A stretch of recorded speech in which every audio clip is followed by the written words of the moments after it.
ওই শুনছ কি গো, ঘুমিয়ে পড়লে? জিজ্ঞেস করে সুলতা তার স্বামী রঞ্জনকে।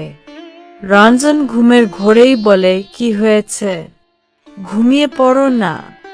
সুলতা হঠাৎ 25 বছর আগের মতো, যখন সবে সবে বিয়ে হয়েছে তখনকার মতো গলা জড়িয়ে ধরে স্বামী।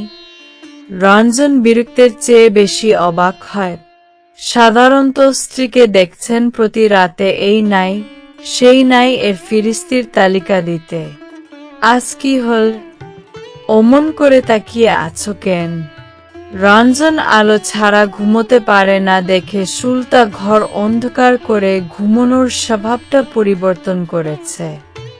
এখন এমন হয়েছে আলো ছাড়া শুলে মনে হয় অন্ধকার গিলে নিতে আসছে তাকে। হঠাৎ রঞ্জন স্ত্রীর কপালে হাত রেখে গায়ের তাপমাত্রা পরখ করতে যেতেই সুলতা স্বামীর হাতখানি ধরে নিয়ে বলল, ধুর বাবা, কি করছ?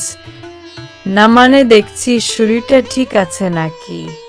আমার আবার শরীর খারাপ হতে যাবে কেন? যত রাজ্যের বোকা বোকা কথা। রঞ্জন বিস্ময়ের ভঙ্গিতে বলল, তবে ভুলভাল বকছ কেন? সুলতা স্বামীর গলা ছেড়ে দিয়ে গাল ফুলিয়ে বল, কি ভুলভাল বকলাম? ভুলভাল কথাটা ঠিক না বলতে হয় অন্য সুরে কেন গান গাইছ? এই জন্য বলে কুকুরের পেটে ঘি স্বচ্ছ হয় না। ভালো করে কথা বলছি, স্বচ্ছ হচ্ছে না না তোমার? কি আমাকে কুকুর বললে? ধুর, কে কুকুর বলেছে তোমায়? কুকুর মোটেও বলিনি, ওটা একটা উপমা। আর কোনো উপমা ছিল না? মনে পড়েনি? ধুর, যেটা বলতে চাইছিলাম সেটাই বলা হলো না। এবারে রঞ্জন ধোপ গিলে কি বলবে স্ত্রী।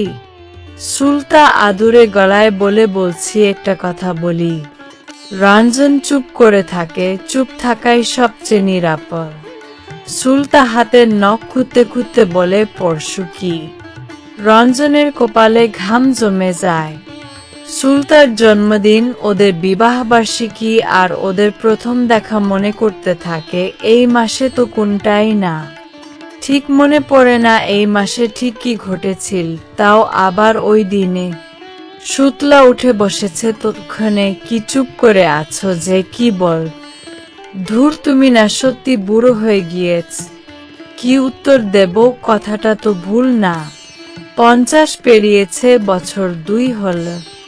তবে আমার অর্ধাঙ্গিনী আমার চেয়ে বছর 4-এর ছোট হলেও ওকে দেখে বোঝা যায় না। সন্তান নেই আমাদের, তাই হয়তো শরীরে প্রভাব পড়েনি সুলতার। মনে মনে কথাগুলো ভেবে চুপ করে থাকে রঞ্জন।